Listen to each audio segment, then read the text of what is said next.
মসজিদের মুসল্লি, আমরা আপনাদেরকে আন্তরিকভাবে গান বাজনা, খেলতামাশা, বাদ্যযন্ত্র হারাম বলে এগুলো টোটালেই বাড়ি থেকে, পরিবার থেকে বন্ধ করার জন্য অনুরোধ জানাচ্ছি। আপনি বাপ বসে আছেন,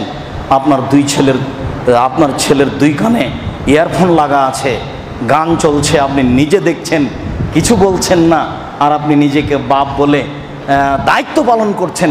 এটা হয় কেমনে? হয় না।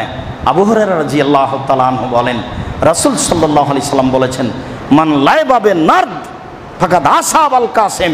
কেউ যদি চৌসার, ছক্কা, লুডু, দাবা, পাঞ্জা, ক্যারাম বোর্ড, তাস, গেমস এইসব খেলায় অংশগ্রহণ করে, তাহলে সে মুহাম্মদ সাল্লাল্লাহু আলাইহি সাল্লামের নাফরমানি করলো।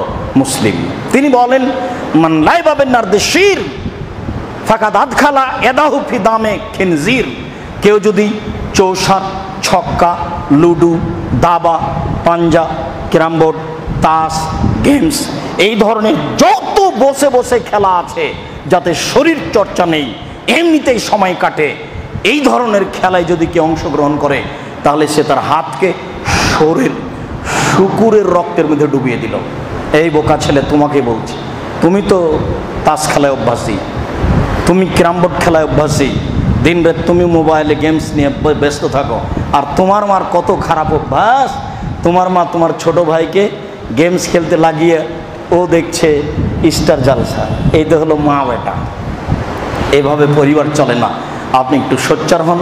চৌসার, ছক্কা, লুডু, দাবা, পাঞ্জা, ক্যারাম বোর্ড, তাস, গেমস, আরও পৃথিবীতে যত খেলা আছে যেগুলো বসে বসে চলে, যেগুলোতে শরীরের কোনো চর্চা হয় না, বসে থেকে কোনো আর্থিক লাভ হয় না, সময় নষ্ট হয়, এইসব খেলা চিরদিনের জন্য হারাম।